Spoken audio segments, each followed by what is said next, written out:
US, not just for the UK. Okay, it'd be interesting to see what argument the King does make. Elliot Abrams, thanks very much for talking to us. We are coming to you tonight from my own hometown, the borough of the Bronx, New York. Just down the street from Yankee. HasanAbi hit Chris Hayes doing a Mamdani piece. Stadium. And for the next hour, some other folks who live here are going to talk to the man who just a little over 100 days ago stepped into what some have called the second toughest job in America, the mayor of New York City. Okay, just leave the straight clothes, the suicidal position. I think we're in our suicidal arc. I think the United States of America is on its suicidal arc. So is Israel. And we're basically fucking attached to the hip to the suicidal country, so it makes sense.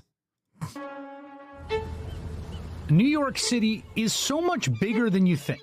8.5 million people, 100 different ethnicities, speaking 200 different languages, the largest Jewish population outside of Israel, the largest Muslim population in the hemisphere, the largest Chinese population of any city outside of Asia, more black residents than any city in the U.S., the most billionaires on planet Earth, with millions of others living below the poverty line.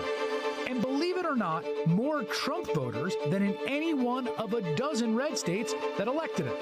This past November, this city, for its 112th mayor, chose this guy. How's it going, guys? Do you have 60 seconds to talk to us about the election? Zoran Mamdani came from near obscurity to change the way winning campaigns are run. New York, will you accept this rose? With a populist message to do something about the cost of living. How about the cost of living? Sucks. We're going to make buses fast and... His rise made him a rock star on the left and a boogeyman on the right. We put in a communist. No one is safe. I have friends of mine in New York. They are officially depressed and scared. And even if he's managed to tame the man in the White House, We agree on a lot more than I would have thought. in the end, he's still got to run this city. I've been watching you. Tonight, All In comes to the Bronx for a special town hall with the mayor and the people. This is All In America with Mayor Zoran Mamdani. Good evening from the amazing Bronx Children's Museum. I'm Chris Hayes. This was the front page of the New York Post the day Zoran Mamdani was elected mayor of New York City. The red apple. Very good at that. It's the culmination of one of the most improbable political stories of the Trump age. A grassroots progressive campaign like no one had ever seen before, with more opposition from Republicans, from a Democratic political dynasty, from the president, from the media that we'd ever seen. And he won with a laser focus on a core message of making it more affordable for the people who live here. It's been a little over 100 days. The city has not fallen into communism just yet, but he does have a job to do. Boo. We've invited an audience of New Yorkers to join us here, some of whom voted for this mayor, some of who didn't. Some are supportive of his policies and others are not. But this is New York, so no one is ever going to be shy about sharing an opinion, and the mayor isn't shy about hearing that. So let's welcome now Mayor Zoran Mamdani. Good to see you, Mr. Mayor. Thank you for having me. No, it's not live. I wore a suit so I can match your energy. Thank you. You know, you were an assembly member just like the last time, maybe the last time I saw you, actually, and just a few months ago. It's a very different job than this job. Can you get captions, please? No. What's the biggest thing you've learned? The biggest realization? Oh, never mind. You can get actually captions. Being in that position.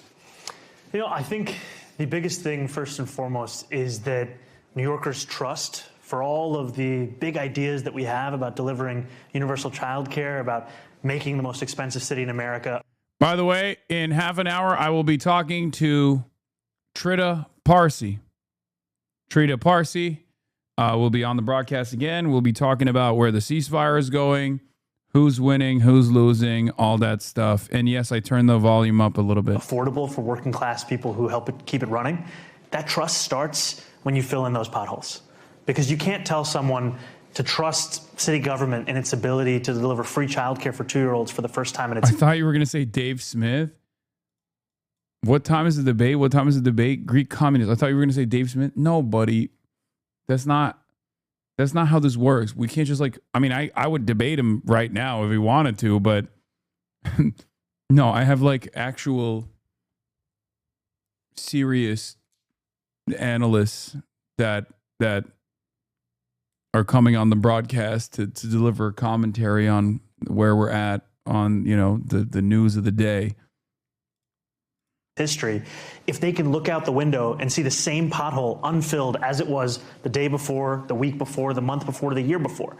And so at the same time that we've been pursuing this agenda that would transform the lives of New Yorkers, delivering a pathway to universal childcare on day 8, we've also filled in 102,000 potholes in that same 100-day period. We started to repave more than 1,000 miles of roadway. And all of this comes back from a belief that there's no problem too big, no task too small, and we call this pothole politics. Well, you know, there's this phrase called sewer socialism. Yes, it comes sir. out of the Milwaukee particularly, right? There's a number of socialist mayors in Milwaukee, and the idea that, you know, the only way you deliver on your ideology, whatever it is, no matter, and particularly if it's a radical one, is that you have to give people clean water and things like that. Are you informed by that tradition? Is that something you're thinking about? Very much so. I think oftentimes people think of politics as an intellectual debate. Working people want to know if you can actually deliver for them.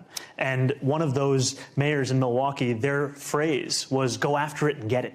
We've talked about this for long enough. New Yorkers want to see, can you actually deliver on these things? And they want to measure it in the way that they experience government on a day-to-day basis. That's why we're focusing on the little things while also pursuing the big ones. Do you think that you have, I mean, Mayor of New York is always somewhat of a national figure, kind of. They also never have a national career in politics. Those two things I think are related. It's a tough job to come out of everyone being like, that guy's awesome. Do you feel like you're carrying an ideological burden for the flag of democratic socialism, which you proudly are, right? And you're the most... I don't give a shit how he answers this question. The answer is yes, okay? I don't care if he says it, if he says the truth, or if he lies. I will not be... I'm telling you right now, the answer is 100% yes. He knows it. That's his job. That's why he was elected. And he fucking absolutely knows that that is the position that he currently occupies. Most powerful democratic socialists in the country. And people are going to point to whether things go well here or poorly here as evidence of whether that's an ideology that is worth anything. Well, I think it goes back to what you were saying earlier, which is that the worth of an ideology is judged in its delivery. And to me, this is an incredible opportunity. We've been told for so long, even over the course of the campaign, that things like universal child care could never be done. On day 8, I stood next to Governor Hochul. Oh my God, people got tears in their fucking eyes, bro. That's crazy. That's crazy. Announced $1.2 billion in funding that will now, for the first time in New York City history, I feel like people are watching. They're tearful. Deliver free childcare for 2-year-olds. And that is something that you don't have to explain to a parent. But you got 2,000, just to be clear, you got 2,000. Chris Hayes is, he's not a bad dude, for the record. Once again, HasanAbi head. He's asking that question, and it's a very good question to ask, because it is the goal here. Seats. It's a big city, 8 million people. 2,000 seats this year, right? 12,000 seats next year, and then every single 2-year-old by the end of year 4. And the importance of that. By year 4, if it happens, right? It will happen. This is not an inshallah promise. Right, okay. This is definitely happening. And I say that to you because, you know, Senator Warren talks about childcare as infrastructure. The way that you deliver this, it's not just a question of securing the funding. It's also working with the childcare providers who have been at the heart of what's made it possible for so many families to be here and building out their capacity to deliver for more children than we've ever seen engaging in this kind of service in New York City. You know, affordability, which we're going to talk through throughout the hour, was the sort of central. I was thinking about it. No, yes. Well, you're very on message, which, you know, to your credit. You know, in the mayoral election before you were elected, and particularly coming out of 2020, 2021, there's a huge amount of attention on policing and crime, right? And we saw a big uptick in crime in New York City and nationally. We're seeing something pretty remarkable happening, which is basically the inverse. Breaking Muslim mayor speak Arabic. Terrorist language. Terrorist language. How dare he? I don't like it. Scary. And, you know, you came out and celebrated the lowest homicide rate I think the city's recorded in many, many decades. But it's not just New York City. Mayor Lurie in San Francisco is going to take credit for it there. And Brandon Scott in Baltimore, Kash Patel at the FBI, and Donald Trump in the White House are going around saying, hey, we've got the lowest crime rate ever because of what I did. What is your understanding or thinking? Someone said Asian. Chatter, inshallah is Arabic. I mean, it's Turkish too. We say inshallah as well, but you say inshallah, it's, you know, it's Its origination is Arabic. For what is happening with crime in your city? Well, I think there's a few things. We're seeing that our approach to public safety is working, and not just in a sense of a general decline, but to actually correct you a little, it's not just the lowest number of murders in the last few decades, it's the lowest number of murders ever in recorded history. Yes. The joint lowest number of shootings. It's a decline of crime across major categories by more than 9%. It's also not enough.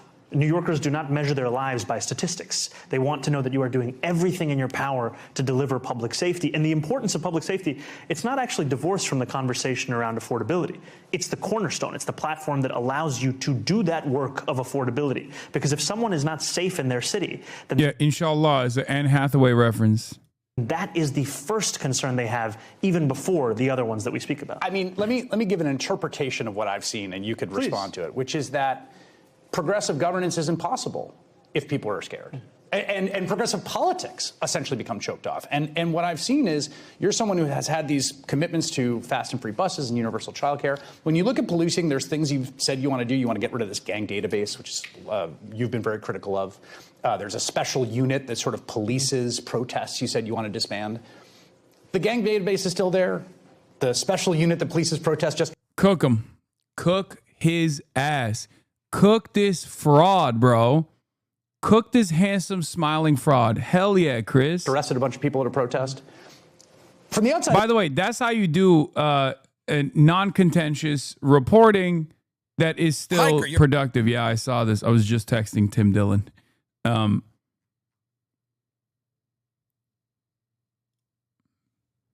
looks like you basically said, look, I'm not going to touch the policing stuff. It's too dangerous, either substantively or politically. I'm going to focus on this other stuff. Look at his face. He don't like it.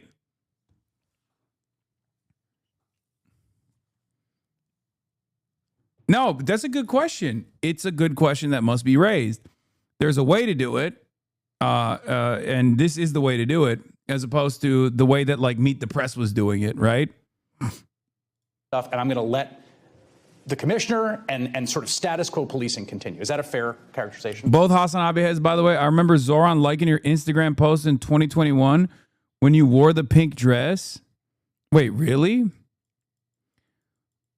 Really? I mean, it's not surprising. He was a DSA New York guy. That's Hasanistan. Let's be real. But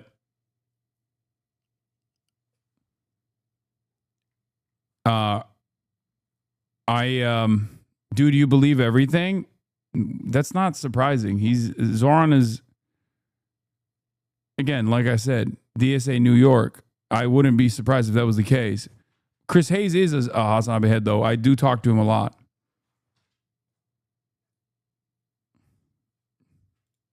I wouldn't say so. I'll push you on it a little bit for a few reasons. One of the reasons that... But he was not familiar with their stream when you talked to him last year. Maybe he was keeping it cool. I didn't think so either. That I made the decision to retain our police commissioner was not just because of what she was delivering in terms of public safety, but also how she'd been able to uproot corruption from the upper echelons of the NYPD. We need a government that is not just efficient, but also excellent, one that can be trusted in the work that it does. Now, my belief in the importance of disbanding the Strategic Response Group, it continues just as strongly as it was during the campaign. The reason for that is I don't think... How come you haven't gone on All In? I don't think MSNBC producers fuck with me. Let's just keep it at that. We need to couple our response to protests with our response to counterterrorism threats. This is a modern conflation that has happened, and it's one that I'm committed to disbanding. The disbanding of it is one that we're going to do thoughtfully to ensure that we are also respecting the right to protest and keeping New Yorkers safe. But again, it's not an if for me, it's a when. You've gotten a lot of attention for the relationship that you have cultivated with the president. You've been asked about this a lot. It is, I mean, I got to say, again, from the outside, it's an amusing thing to watch, particularly when you said to the reporter in front of him, like, no, he is a fascist. And he said, no, it's okay, go ahead and answer, you know. What's going on there? Like, what is it? Explain it. Why? How did this happen? You know, when you were introducing this and we were stepping out, you were saying, these are New Yorkers. It's a USB thumb drive I just mailed you. Send it to the mods. And in many ways, one of the few things the president and I have in common is that we are both New Yorkers. For all of our political disagreements, we have one agreement of chief importance, which is that we love this city. And with the president, he always I'm says honest, this shit. I'm direct, and I try and always bring it back to what would actually benefit this city. So when I'm sitting there We with the get it, president, bro. I'm You love the talking about city. We get the it. opportunity to work together to Trump deliver loves the city more too. We housing got than it. we've seen in a single housing development since the early 1970s. I'm also speaking about the fact that I think that ICE raids are cruel and inhumane, and that the fact that that morning they had detained a Columbia student is part and parcel of why this is not something that is actually serving the interests of public safety. And so I gave the president a list of 5 names of people who were detained in or around Columbia. He called me 30 minutes after the meeting and said, I've made the decision to release the student that you brought up. He's not happy with the new tax plan on the basically second homes for very, very wealthy people. He said, you're destroying New York. It has no chance. The United States of America should not contribute to its failure. It'll only get worse. The tax policies are so wrong. People are fleeing. This must change our ways and fast. History has proven this stuff just doesn't work. Thank you for attention to this matter. It did seem a little more in sorrow than in anger. He felt a little betrayed. Well, I think the president knows exactly where I stand on these issues, and I know where the president stands on these issues. I ran a campaign speaking very plainly about the fact that in the wealthiest city in the wealthiest country in the world, it's unacceptable that 1 in 4 New Yorkers are living in poverty. And as we're facing a generational fiscal deficit, I believe it's only right to ask those who don't live in New York City, but who own a second home in New York City, and that second home is worth more than $5 million in New York City, to pay a little bit more so that everyone can afford to live here. It did occur to me he might actually have to pay the tax. We don't have exceptions in our taxes that we propose. You mentioned ICE and you mentioned immigration. I mean, it has been notable that we've had this, trail of You're just jealous that he shares something with Trump he will never share with you, precious. What is that? I'm jealous that he has a relationship with Trump and I'll never have that. Is that what you're trying to say? It's true.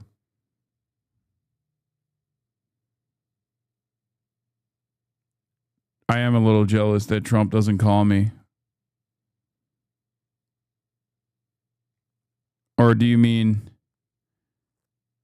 a love for New York? elevated ICE enforcement and CBC enforcement. You'll never be a New Yorker. You'll never be chopped cheese. I'm chopped unk.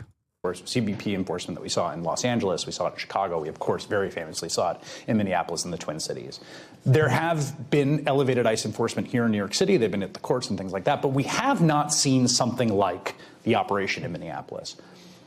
Does that hang over you as a kind of sword of Damocles? Does it feel like it's something the president could threaten every moment? Do you feel like part of your relationship with him is staving that off, to be honest? I mean, my relationship with the president is important to deliver for New Yorkers. And I've made it very clear to the president that increased ICE presence, it would just be an increase on what we've seen with ICE raids, which is just cruel and inhumane. I've also been honest about the fact that I think ICE is an agency that should be abolished. It's a modern creation. Our country has had answers to immigration long before we had ICE.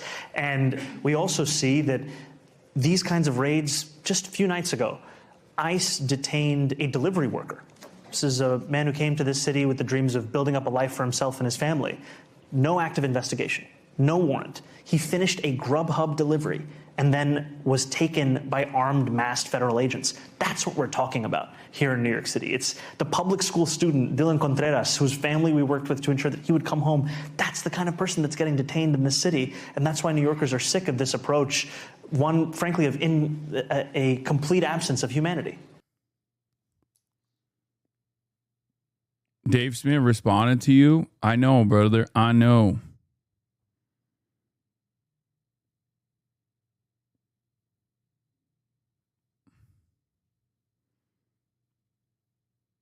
Zoran and Trump have a relationship based around love. Yours is trans.